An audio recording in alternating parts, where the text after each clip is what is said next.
Assalamualaikum warahmatullahi wabarakatuh. Sampurasun tepangkeun nami abdi Anisa Nurhasana ti kelas 10 IPS 2. Di dieu abdi bade ngadongeng dongeng nu mangjudul Gagak Hayang Kapuji. Aya gagak maling dengdeng ti pamoean. Geleber hiber bari ngaheum-heum dengdeng tea kana tangkal dadap sisi lembur. Harita katangeunun ku anjing nu kacida kabitaeunana da puguh ka beukina. Ku sabab kitu ku anjing disampeurkeun, tapi sanggeus anjing aya di handapeunana, boro-boro ditanya teu direret-reret acan. Anjing mikir piakaleun kumaha carana yen eta dengdeng teh jadi milik manehna. Sanggeus manggih anjing ngomong, "Leuh, aya manuk mani alus-alus teuing. Pamatukna panjang, buluna hideung, tapi mani lemes kitu. Manuk naon nya ngaranna?" Jigana mah eueuh tandinganana jeung cendrawasih oge moal eleh. Pamitina mah omongan anjing teh teu didenge ku gagak, tapi sanggeus aya omongan moal eleh ku cendrawasih, manehna atoheun pisan. Manehna kungsi beja yen cendrawasih teh nyaeta manuk panghadena, tapi ceuk anjing manehna moal eleh.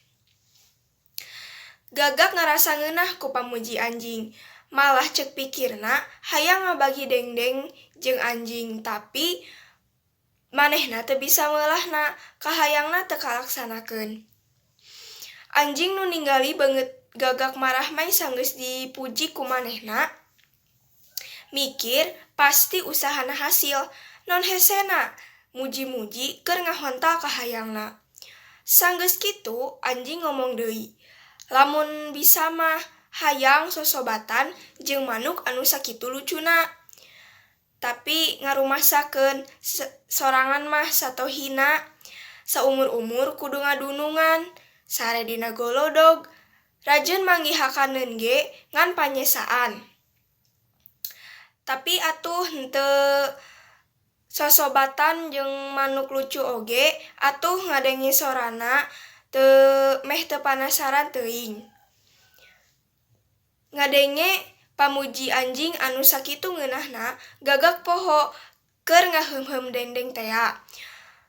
"Jongong we disada, gak gak," cenah. Barang eunga pamatukna, barang pluk kueh dengdeng teh murag ka handap, langsung disantok ku anjing, dituang dina nu bala. Gagak anu hanjakaleun mah teu ditolih, sabaraha jongjonna gagak teh cindekul we dina dahan bari ngarasakeun teu ngeunahna ku kalakuan anjing. Manehna karek nyadar yen anjing muji bebeakan teh hayang dengdeng nu keur diheum-heum ku manehna. Ti dinya mah geleber we hiber gagak teh kana tangkal kai rek neangan hileud jang gaganti dengdeng nu disantok ku anjing. Amanat nu tiasa ku urang petik dina ieu dongeng teh nyaeta lamun boga daangeun kudu babagi ka batur, jeung tong waka ngeunah ku pamuji batur anu can puguh bener. Sakitu nu dipikahatur. Wassalamualaikum warahmatullahi wabarakatuh.